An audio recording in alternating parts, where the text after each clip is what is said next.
Hola, buenas tardes, bienvenidos a todos a este acto de presentación del último libro de Juan Villa y de José María Martín Boixó. Me acompaña a la mesa también Antonio Ramos, que es nuestro delegado de formación. Es para nosotros un honor que la puesta de largo de esta obra de un autor consagrado en Almonte como es Juan Villa, acompañado en esta obra por José María Martín Boixó, pues se haga en nuestra casa hermandad. Bienvenidos a todos, pues. Bueno, yo lo primero que me fijo en un libro, y aquí le tenemos que dar la enhorabuena al editor, a Rafa, que no lo veo, se nos ha escabullido, al editor de Niebla, de la editorial Niebla, es la presentación de la obra, muy cuidada en todos los sentidos, con el lujo además de contar con la colaboración de Gonzalo, Bilbao, de Daniel Bilbao, una obra que cuenta además con el prólogo de nuestro también paisano, de Juan Francisco Ojeda, como digo, una presentación magnífica, con un título muy sugerente, El rocío antes del alba, un título que, bueno, pues que es muy evocador, y a mí me gustaría, bueno, pues poner de manifiesto que es una obra que por primera vez le pone voz muy en consonancia con el trabajo que Juan ha venido haciendo como autor de diversas obras, que le pone voz a una serie de personas que no lo han tenido, que no lo habían tenido hasta ahora, que son las personas que han conformado el paisaje social del Rocío, más o menos en los años... ¿Sí? Bueno, mejor. Más o menos a mediados de los años 50. Yo creo que es muy revelador este relato que hacen a la limón José María como una persona que nació y que se ha criado en el Rocío, hijo de uno de los grandes protagonistas de esta etapa que aquí se describe, que fue alcalde pedáneo durante 30 años, y por otra parte la visión en este caso un poco avezada, por la habilidad que tiene de fijarse en los detalles, de captar los movimientos de una persona que ha frecuentado la aldea, pero como una persona externa, como tantos almonteños que hemos veraneado en el Rocío y que, bueno, pues durante el verano fundamentalmente visitábamos aquel lugar y participábamos, un poco ajenos, yo diría, un poco ajenos bastante, a la realidad social del lugar, porque la realidad social era otra. Por tanto, como digo, en una etapa en la que estamos descubriendo pues distintas visiones, distintos momentos de la historia del Rocío, a mí me parece muy oportuno este trabajo que pone el foco, que pone la atención en todas estas personas que han conformado la realidad social, el paisaje y el paisanaje de la aldea del Rocío. Yo no me voy a detener más, le voy a ceder la palabra a Antonio para que haga una pequeña presentación de los autores. No sin antes pues felicitaros, agradeceros. Aquí hay detrás un montón de horas de trabajo, un montón de diálogos como podemos visualizar. En la parte final hay también pues eso, una descripción de una serie de personas que están vivas, de las personas mayores de la aldea del Rocío, y como digo, pues todo este esfuerzo que ponéis a disposición del gran público, y que además veo que estamos ya en la segunda edición, lo cual es un gran indicador. Pues felicitaros por el resultado del trabajo y por el esfuerzo realizado. Gracias a ti. Antonio. Muy bien. ¿Tenemos los otros quizás? No, ahora. Bueno, pues buenas tardes. Un saludo para todos los que nos acompañáis. Agradezco vuestra presencia y a la vez os doy la bienvenida a este salón de actos de nuestra casa hermandad, de vuestra casa hermandad. Es un verdadero problema hablar después de Santi sea lo que sea, y pone en evidencia lo preparado que nos teníamos y conjuntado el tema, porque claro, yo iba a hablar también de la cuidada edición, iba a total, que no voy a hablar de eso, salvo que voy a hacer un guiño a que además en el libro está la cartografía de Rafael Yasser y de su hermana Águeda Millán. Sería el momento de presentar a los autores, pero bueno, pienso, y viendo la gente que está ahí, que son de sobras conocidos, pero algo diré un poco, porque intentando provocar un ambiente un poquito distendido, ¿no? Juan es alguien muy conocido, tiene una faceta literaria extensa, de las que ya nos ha convocado otras veces a situaciones similares como las de hoy, y yo espero que pronto nos reúna junto a una exposición pictórica de sus últimos trabajos. Doy fe de que controla luces y colores con la misma maestría que los adjetivos y los verbos en los textos a los que nos tiene acostumbrados. Es un conocido para mí porque pertenece parte de una familia a la que le tengo un extraordinario cariño, yo diría desde siempre, por la amistad con sus hermanas. Con él quizá algo menos, pero bueno, yo supongo que hay que entenderlo porque él tendría el recelo propio de que era el hermano mayor y me veía a mí entrar y salir en aquella casa y diría, este mozo, qué bien, claro. Con José María me pasa un poco igual, ¿no? En la retina todavía presenta en mí sus idas y venidas, plaza arriba, plaza abajo, plaza para acá, plaza para allá, recordando, no recuerdo muy bien si es que ya tenía la gestoría en la parte alta de la Canariega o era todavía en el trabajo del ayuntamiento. Luego se nos fue al instituto y allí ya sí que se nos hizo una persona muy conocida, siempre afable, dispuesta, y del que quiero destacar también la fama que me llega, y digo que me llega, de que es un excelente cocinero y anfitrión, con platos y manjares autóctonos con los que seduce a sus invitados y allegados de todos sitios. Y a que, como podéis estar viendo, le estoy haciendo un guiño a ver si me invita a uno de ellos. La manzanilla la pongo yo. Bueno, pues pensando en cómo hacer esta introducción, y no paraba de venirme a la cabeza una imagen una y otra vez, os lo voy a contar porque yo mismo me reía, pero en fin, ahora voy a hacerla extensible, ¿no? A mí se me ha venido estos días la portada del disco gira que hizo Serrat y Sabina hace unos años y que se titulaba Dos pájaros de un tiro, y eso es lo que a mí me recordaba esto, ¿no? Y yo me preguntaba cuál podría haber sido el punto de unión que ha permitido que estos dos pájaros, entendérmelo en el buen sentido de la palabra, en sentido cariñoso, hayan preparado este relato histórico tan original, tan bien documentado, tan de verdad, y que es una puesta en valor al cruce de caminos, al propio mestizaje que provoca, al lugar, al tiempo y al propio escenario.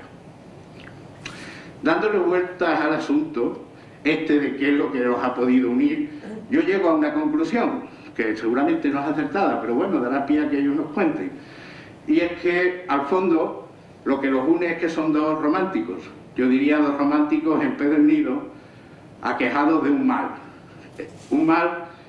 que llamamos el mal de la marisma y aldea, o también se puede llamar el mal de la aldea y la marisma, y que tiene que ver con la dolencia, con la melancolía en la que se veían inmersos los viajeros del siglo pasado al volver a su lugar de origen, cargados de los recuerdos de la belleza vivida, de la fauna contemplada, de los paisajes, de su gente, sus rincones, y los dejaba enganchados para siempre, buscando cualquier oportunidad para volver una y otra vez a los mismos lugares.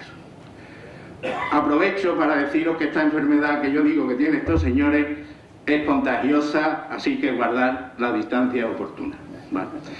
Y para finalizar, y antes de dar paso a que ellos nos cuenten cómo surge la idea de hacer este libro o cómo ha sido el desarrollo de esas jornadas de trabajo que Santi nos decía que debieron de ser copiosas, de que quieran destacar alguna cosa o si nos quieren leer algo, quiero agradecer su apuesta por rescatar estas viejas huellas del hombre en este espacio único que conforma la aldea en estos años que nos relata el libro y en su interacción con el espacio natural que nos rodea. Estoy convencido de que esa singularidad de la gente, de los personajes de la zona, de esos primeros habitantes, tiene mucho que ver con el alcance final que tendrá la devoción a la Virgen una vez construida la carretera nacional 483. Así que, sin nada más, paso la palabra a ella. Muy bien. Que habla primero. Se oye bien ya, ¿no? Bien, buenas tardes. Bueno, voy a explicar un poco lo que me pregunta, de dónde viene este libro, de dónde nace este libro, ¿no? Hay una cita al principio, una cita de un premio Nobel, de un poeta, de Walcott. Este poeta es un poeta que vive en un pequeño país de las Antillas, y un país que no llega a los 200.000 habitantes, y toda su intención a lo largo de su vida fue hablar de este grupo de gente, ¿no? Que de alguna manera se universalizara este pequeño mundo, este mundo estrecho. Este hombre vivió prácticamente toda su vida en Estados Unidos y en Inglaterra, finalmente fue ciudadano inglés. Y contesta en una conferencia que le en una pregunta que le hacen en una entrevista lo siguiente: en cierto sentido, quieres conferir una mayor simetría a unas vidas de las que nadie ha hablado. Esta es la génesis de este libro. Es la génesis de este libro. José María y yo hablando, pues muchas veces hablábamos de este mundo que conocíamos, ¿no? De estos personajes, algunos de ellos muy atractivos, algunos incluso fascinantes, que se lo iba a devorar el olvido. Y de ahí nace este interés por recomponer una historia que se estaba irremediablemente perdiendo, ¿no? Así que lo primero que hicimos fue irnos al ayuntamiento, coger el censo de 1950 y mirar quién vivía, de la gente que aparecía en aquel censo, quienes estaban vivitos y coleando. Claro, estamos hablando de gente que ya llegaban a los 80, los más jóvenes. Los mayores a 100, 102, que es digamos, la entrevistada de mayor edad, ¿no? Así que este fue nuestro trabajo, este fue el inicio de nuestro trabajo, empezar a hablar con esta gente, empezar a reconstruir la historia, partiendo de la siguiente idea. Si un viajero, si alguien hubiera llegado una tarde de primavera del año 1950 al Rocío, ¿qué se hubiera encontrado y con quién se hubiera encontrado? Entonces, montar este mundo, en este microcosmos, fue lo que intentamos hacer. Luego ya vimos que se quedaba un poco cojo el asunto y ya nos fuimos también a los papeles y contamos en el primer capítulo que se titula El lugar. Contamos en este capítulo la historia del lugar. La aldea del Rocío es de creación muy reciente. La aldea del Rocío nace alrededor de una manera un poco difusa, pero vamos a poner 1830 o algo por el estilo, ¿no? Eso probablemente los investigadores aquí como Santiago, que es más profesional, algún día debieran de fijar estos datos, ¿no? O yo por lo menos desconozco que estén fijados, ¿no? Así que digo, intentamos poner en pie qué había ocurrido en este lugar desde los orígenes, o sea, nos fuimos a la prehistoria hasta la actualidad, hasta 1950, ¿no? Que era el momento en que queríamos recomponer, ¿no? Y el primer capítulo, por tanto, que se titula El lugar, explicamos en este capítulo cómo desde los orígenes de los tiempos ha habido ahí un cruce de caminos fundamentalmente, que por ahí han pasado los fenicios, han pasado los griegos, por ahí estuvo el mundo de los tartesos, en fin, que fue un mundo sin que nunca hubiera habido, digamos, un enclave importante. Siempre fue un lugar transitado, ¿no? Toda la historia de la plata, tartésica, en fin, que este punto estuvo siempre de alguna manera vivo, ¿no? De alguna manera vivo y transitado por mucha gente y por muchas culturas. Luego pues viene ya pues la etapa romana, donde tenemos restos en la zona, muy cerca del Rocío y restos romanos. Luego tenemos los célebres del del trigo, muchos más que no se han investigado pero que están ahí. Luego ya pues llegan también los visigodos, pertenecemos a Niebla, luego llegan los árabes. Se supone que en todo este tiempo, en este cruce de caminos, en un lugar tan crucial, algo debía haber. ¿Qué debía haber? Pues no lo sé, también habría que investigarlo. Hasta que por fin, con la reconquista, ¿no? Con la conquista de los cristianos de la zona, aparece la ermita, aparece la ermita y el cruce de camino, que van a ser ya dos elementos consustanciales a lo largo de muchos siglos, hasta que a principios del siglo XIX, por una serie de circunstancias, que también intentamos explicar en el libro, nace la aldea del Rocío. Nace la aldea del Rocío, empieza a evolucionar lentamente. Cuando termina el siglo XIX hay alrededor de 200 personas viviendo allí ya. Comienza el siglo XX y sigue evolucionando muy lentamente hasta que llegamos a este año clave, 1950, que es el que queríamos recomponer. El año 1950 me imagino que sería muy parecido a aquel mundo al de 1850, a 100 años antes. Yo no creo que hubiera grandes cambios en el modus vivendi de la gente del Rocío a lo largo de 150 años, desde su nacimiento, 100 y algo de años, ¿no? hasta que llega por fin la revolución, que es la carretera. La carretera como elemento simbólico es lo que funciona en el libro. Es el alba, la carretera como metáfora, el Rocío antes del alba. Se podría haber llamado el libro El Rocío antes de la carretera, pero que quedaba mucho más feo, entonces le colocamos lo de alba, que queda más expresivo. Y a partir de ahí ya pues llegan todos los grandes cambios que todos conocemos, ¿no?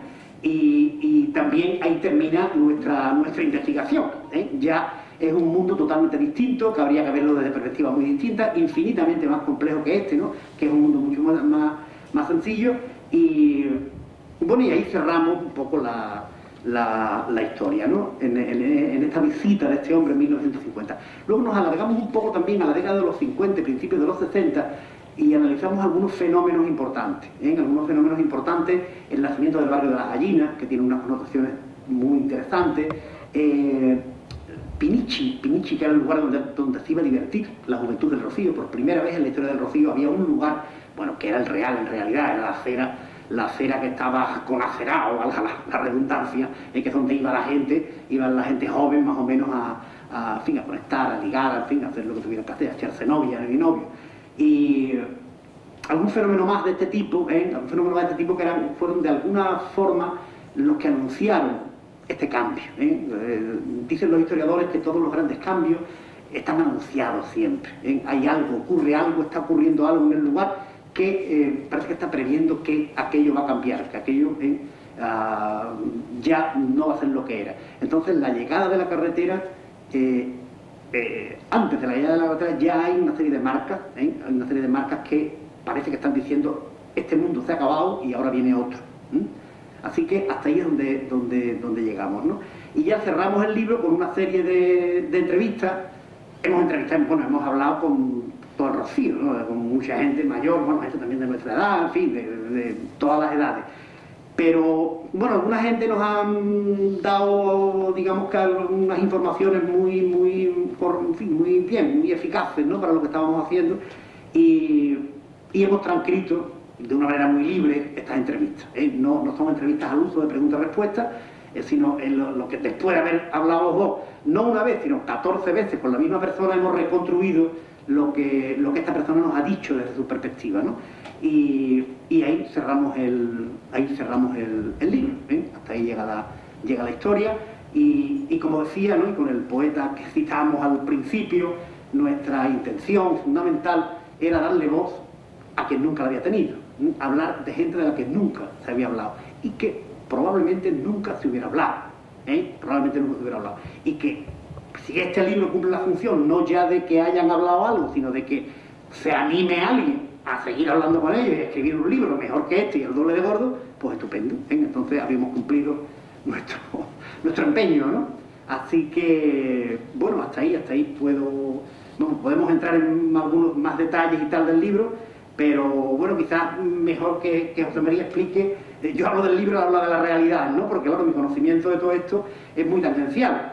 Yo desde niño iba al Rocío, pero en mi conocimiento y mi conexión con la gente del Rocío era mínima, mínimo por no decir ninguna. Y lo que estaba ocurriendo allí, pues yo ni idea, ¿no? Y esto me he venido a enterar ya viejo, ¿no? Y él no, él nació en el Rocío, vivió en el Rocío, y además también lo que comentaban antes, ¿no? Que su padre fue una persona, uno de los grandes referentes del Rocío, fue el alcalde pedáneo a lo largo de 30 años, como se ha dicho, ¿no? Así que, José María, tú cuéntanos la parte real de todo esto, ¿no? Bueno, buenas noches. Un saludo a todos. Un saludo. Y voy a empezar por decir que soy fruto de un amor surgido en el Sacallón de los usos de Doñana, el Sacallón de Casavea entre mi padre y mi madre.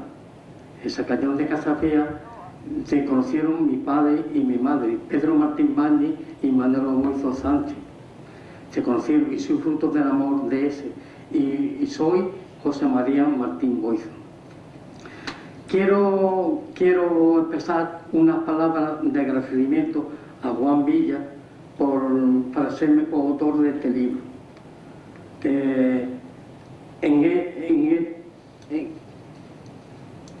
Perdón, me pongo las gafas porque no veo.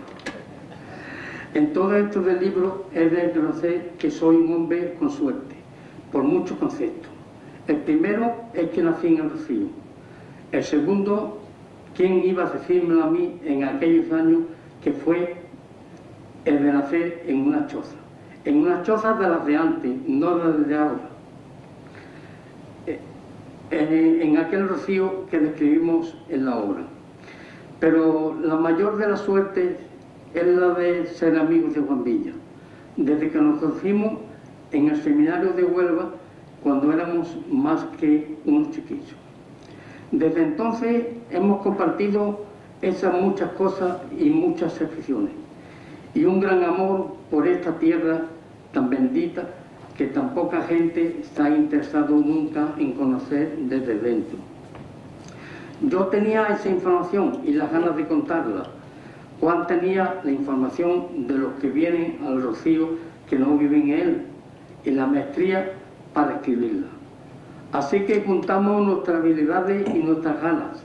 Y Juan, que no se arruga ante nada, que es paciente y perseverante, que es capaz de sentarse a escribir durante horas hasta dar con la expresión precisa, la más ajustada, la más descriptiva. Así que como he tenido mucha suerte. Soy coautor de un libro dejándome buena parte de mi vida en él. Por eso quiero felicitar a Juan por su buen hacer y su buena dedicación, y a mí mismo por ser amigo de Juan y haber tenido esta oportunidad de contar la vida de los que me han rodeado desde que nací. Gracias, Juan. Gracias a ti por lo que has dicho, José María, porque bueno, esto es una alabanza. Muchas gracias. Yo voy a empezar a hablar de Rocío de los años 1890, de los 1890 a los 1815 hay un tipo de gente. Hay un tipo de gente que es de Rocío, que se dedica al Rocío, que se dedica al transporte de la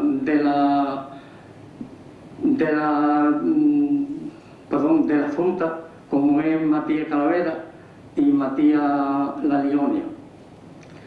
Y una gente que se dedican al transporte del suministro a los guardas, como es Matías el Pileño y es Matías el Pileño.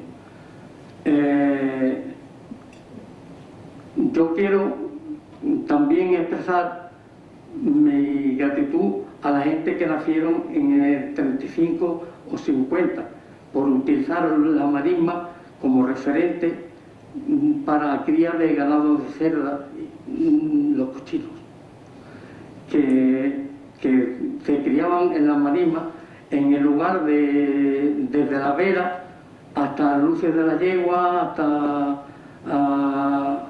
la Huerta de la Madre, hasta un Cabaleo, hasta Plaito, hasta un K de Zorrabarba y hasta un K de el Ojo de Pedro Arco. Estos usos se fueron perdiendo hasta que no hubo más, y no hubo más cochinos por la peste porcina. La peste porcina eliminaron los cochinos, y eliminaron los usos de doñana en la marisma. En la vela los usos eran distintos, porque el comportamiento de la gente de Rocío era distinto. En la vela se dedicaba a la limpieza de sacallones, desde Atovilla hasta el palacio. Como bien sabéis, hay muchos sacallones y se dedicaban a la limpieza de sacallones.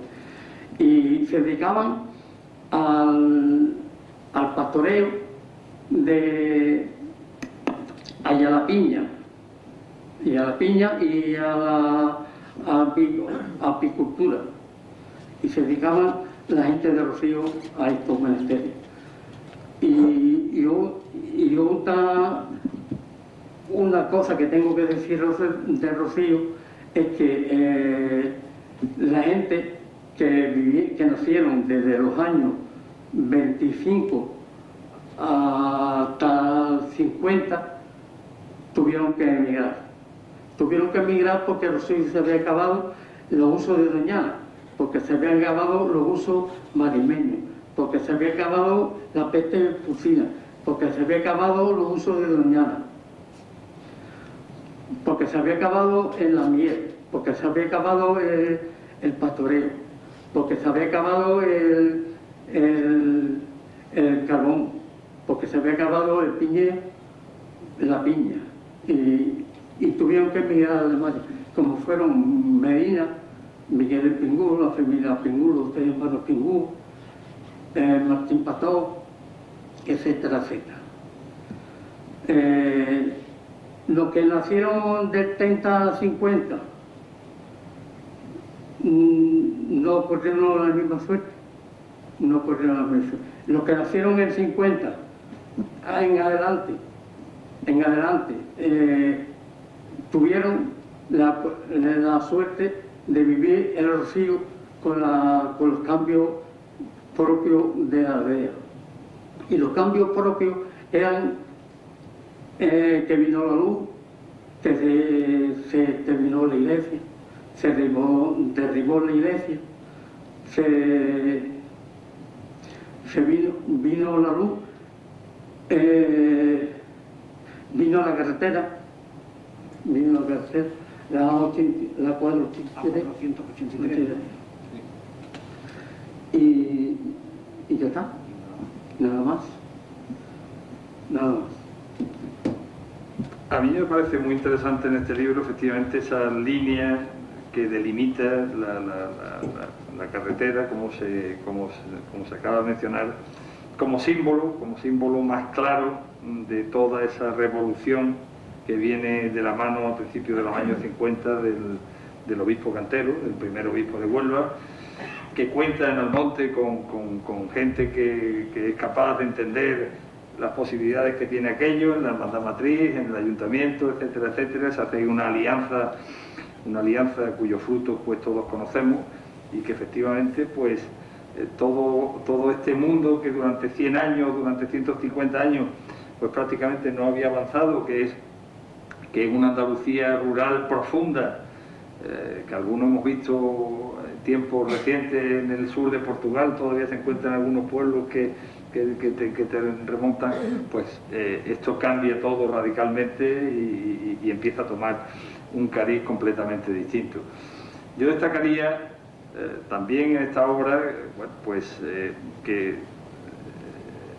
el resultado de una persona culta como es Juan, las continuas referencias que hay a conceptos de la literatura, a obras de la literatura, etcétera, etcétera, etcétera, que le dan, bueno, pues que hacen que eleve el tono de la descripción, en muchos momentos, ¿no? Yo no sé si podemos abrir, si os parece, un turno, si queréis preguntar, o si Juan quiere ilustrar alguna cuestión particular. Me gustó mucho, Juan, si me permite, el pasaje, que está casi al principio, el pasaje que tú relatas de ese viaje acelerado al Rocío, con ese biólogo en un Land Rover descapotable, que lo describe magníficamente bien. Bueno, pues una sociedad que hasta hace 3 días se había movido en burro con unas carreteras, en fin, Caminos. Ni carretera, no había carretera. Hacer el trayecto de Almonte al Rocío, un joven de poca edad como tú, en poco más de 10 minutos, pues aquello fue como tocar la luna, ¿no? Imagínate. Como llegar a la luna, ¿no? Sí. Bueno, efectivamente yo creo que la carretera es la clave, pero vamos, la carretera no es una isla, la carretera es porque detrás de la carretera había otras muchas cosas, ¿no? Como tú dices también, normalmente las cosas te concretan en personas, en nombres, ¿no? Y efectivamente, bueno, también en situaciones. Hemos terminado la autarquía, Europa se está recomponiendo, quiero decir, ya el mundo está cambiando al margen del Rocío, ¿no? La carretera es un producto más de unos cambios muy amplios en el país y en el continente, en Europa entera, ¿no? Entonces, el Rocío, la verdad del Rocío, se monta en el carro del progreso justamente en este momento, ¿no? Y hay que citar a Cantero Cuadrado, ¿no? Cantero Cuadrado, obispo de Huelva, que es además un hombre muy conectado con la política y muy cercano a Franco.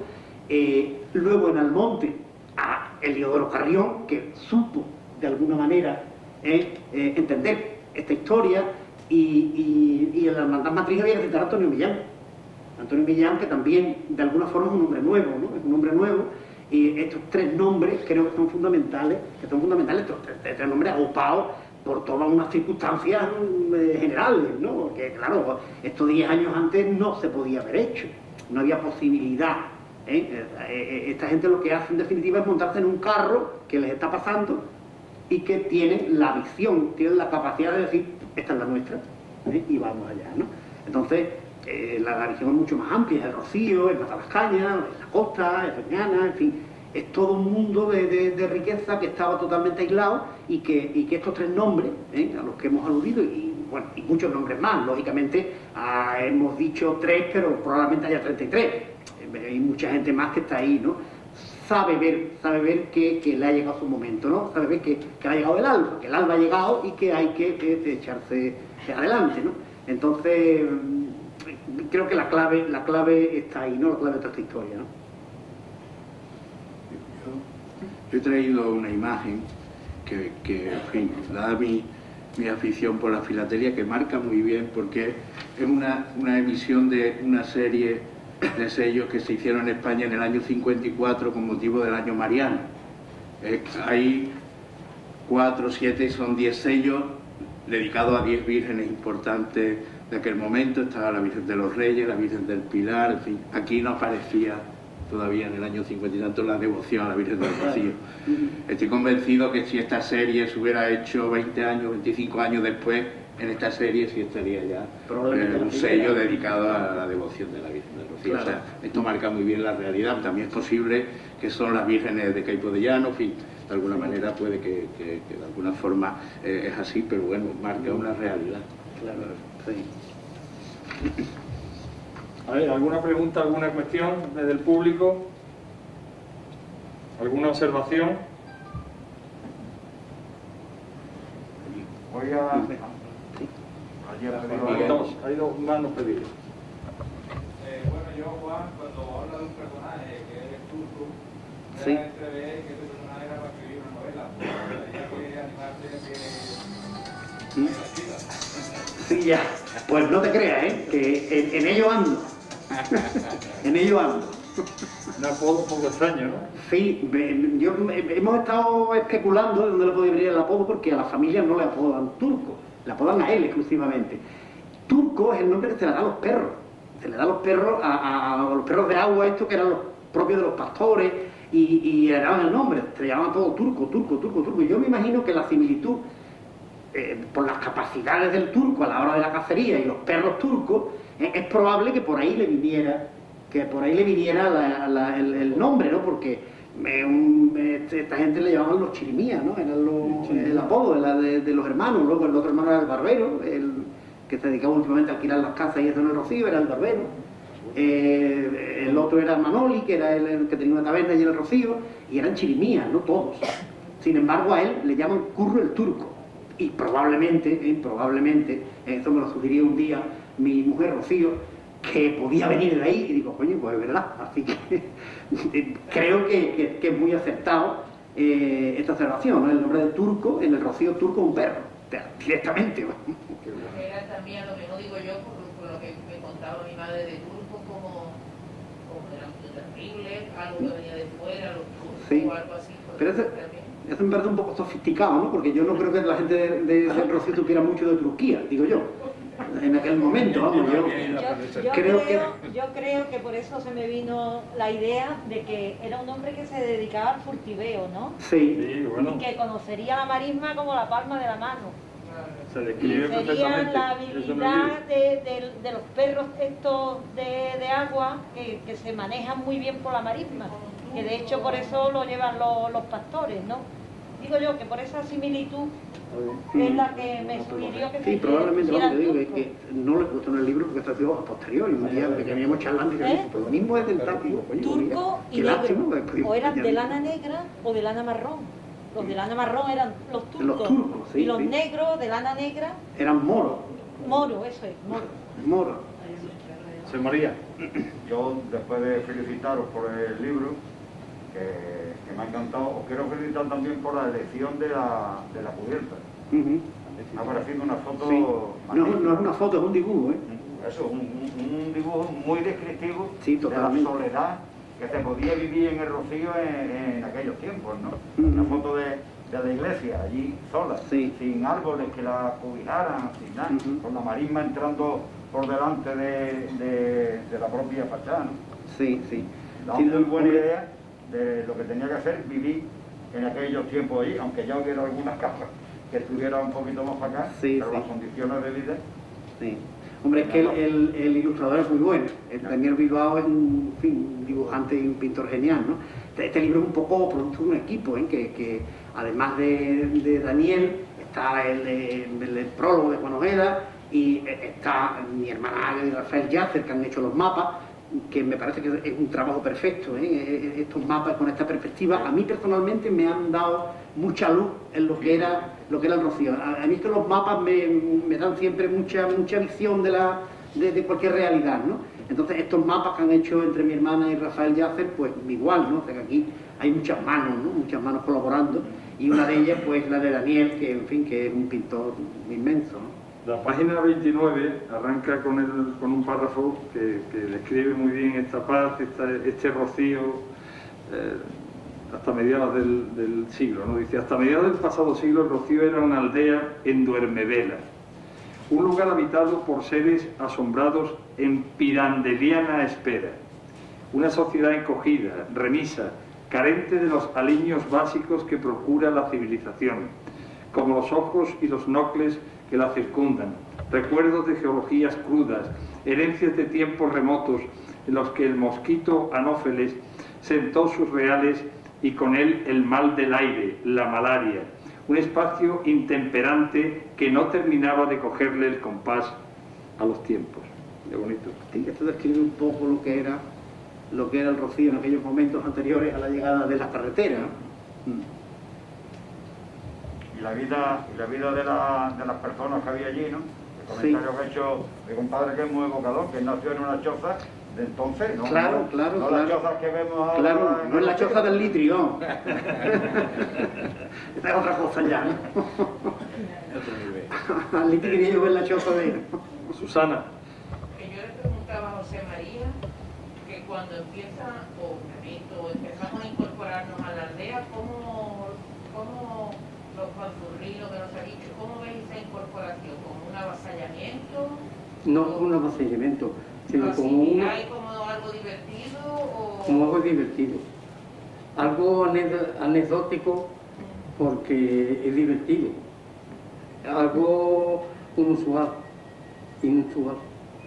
Y algo extraño porque acercarse a Rocío por la aldea era acercarse al paraíso, era acercarse a descansar, era acercarse a estar bien. Por eso los remates de los finales de los remates de vendimia venía la gente del monte y los veranos venían a descansar. Y cuando ya se incorpora este montón de gente y... El Rocío ha permanecido impasible. Al rociero ha hecho su vida. Ha hecho su vida. Vivía en la calle San Lucas, el rociero de la calle Sacrificio, el rociero de la calle Asibuchal, el rociero de la calle Villamanrique, vivían en Pasible. ¿Está utilizando el término rociero Claro. para los habitantes de Rociero? Pero- ¿No deja de ser un poco raro? Ya. Sí, yo es que creo que es el único pueblo al que le han quitado el patronímico, ¿no? No creo que ningún pueblo... Claro, decir rociero ahora tiene unas connotaciones totalmente distintas, El ¿no? mejor Papa mandado, Juan Pablo II, ¿no? Sí, Que todo sí. el mundo sea rociero. Que todo el mundo sea rociero, pues claro, así, pues ya, yo que lo soy me tengo que cambiar el nombre. No creo que haya ningún lugar en este mundo donde a la gente de un lugar le hayan quitado su nombre. Pero era rociero, siempre era la gente de Rociero, se le decía rociero. Siempre no. No, Es que no. No. No recuerdo, porque la gente de Rocío les decían rociero, les decían siempre rociero. A la gente de Rocío se les decía siempre rociero. Había otro término que no sé si era para diferenciarse de ese o si significaba lo mismo, que era muy de Muñoz y Pavón, que era rociano. Sí. Yo creo que esto más bien sería un invento de Muñoz y Pavón, no creo que nadie le dijera rociano a esta gente, ¿no? Era muy... De todas maneras, hay una cuestión en las primeras veces que aparecen papeles intentando organizar de alguna forma la aldea, estoy hablando de 1838, creo que es exactamente cuando aparecen estos papeles, hablan del barrio del Rocío. O sea, la gente del Rocío era almonteña, no eran nada, ¿entiendes? Como si la gente, no sé, del barrio, de tal barrio de aquel pueblo, le dieran el nombre del barrio, no, de tal monte. Entonces el Rocío está considerado como un barrio, así que tampoco hace falta ponerle patronímico a un barrio, ¿no? Pues la gente del Rocío que eran, pues almonteños, simple y llanamente, ¿no? Luego ya el término rocío, rociero se desarrolla en otros caminos, en otras líneas, y claro, actualmente pues han quedado sin apelativo, porque ahora ya la aldea tiene una entidad suficiente como para que se llamaran de alguna forma a la gente que vive allí, ¿no? Pero lo han perdido. Este es el problema. Tenemos el mismo problema con Navaraña. También. Sí. Estaba recordando también que el censo más antiguo que se conserva en el Ayuntamiento del Monte es de 1851, Sí.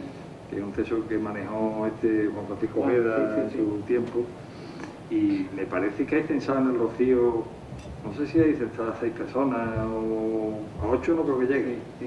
Sí. 1851, ¿no? De todas maneras, yo creo que entonces los censos eran muy liberales, ¿eh? Sí, Yo bueno. creo que allí había más gente. Aparte de que en la fecha de que tú estás hablando, todavía quizás hubiera 3 núcleos habitados. Había un poblado en el Rincón, había un poblado en lo que es ahora el barrio de las Gallinas y había un poblado en el Real. Entonces, y esta gente sería esto pues más o menos nómada, gente que entraba, que salía, que estaba allí por temporada, que iban pues más o menos a depredar, que vivían como podían, y vamos, y el tío del censo diría, vaya ustedes con vuestros problemas, vamos, que no creo, tampoco creo que hubiera una aluvión de habitantes en aquel momento, pero que probablemente más de media docena sí, en 1850 sí, porque si no, no tiene sentido el intento de organizar la vida allí. Claro, Organizar claro. la vida de 6, ¿entiendes? Claro. Es decir, tenemos documentos del final de los años 30 del siglo XIX pidiendo ordenación para 6 personas. No, pues no parece que tenga lógica, ¿no? Habría más gente. Ahora que no la recogiera el censo, eso ya es otra cuestión, ¿no? Más cosas. Bueno, ¿Alguna Susana. de las- Juan, vamos, Sí. José María, que te hayas acordado alguna de las anécdotas o Juan, que te haya llamado más la atención, o con José María que la hayas recordado ahora más divertida, o alguna celebración o algo que se hiciera, o que entre la fuera gente de... peculiar allí del Rocío. La llegada de la No, La llegada de luz fue un verano. no, un verano. Un verano y la cortaron. La cortaron. Sí, la cortaron. Y los niños estábamos veraneando allí y nos pusieron una película. Trajeron un proyector del monte y en el localistal pusieron la película y yo quiero recordar que se rompió. No sé ya si es que es literatura que yo le he echado al asunto, es que es verdad. pero me acuerdo aquella, bueno, estuvimos los niños esperando la película ahí, imagínate, ¿no?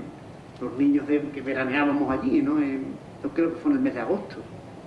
Y luego ya cortaron la luz y ya volvió como en enero, febrero del año siguiente, ¿no? El 3 de enero de 63. Bueno, pues... Más cosas. Bueno, pues si no hay más cosas, reiterar la felicitación. Creo que es un paso más en este esfuerzo que tú vienes realizando por ponerle voz a los habitantes de Doñana.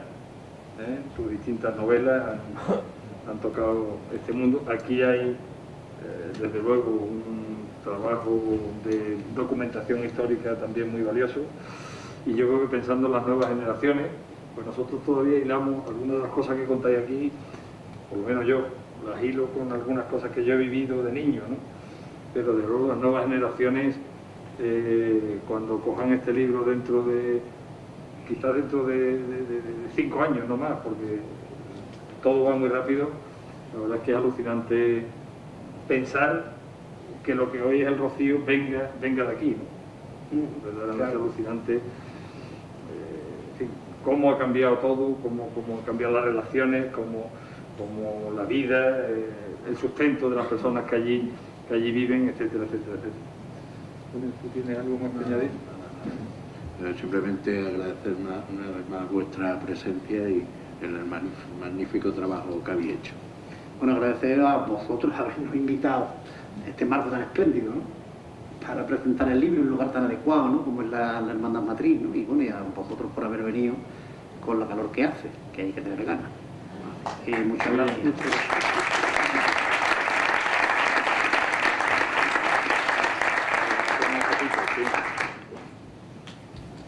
Pues nada.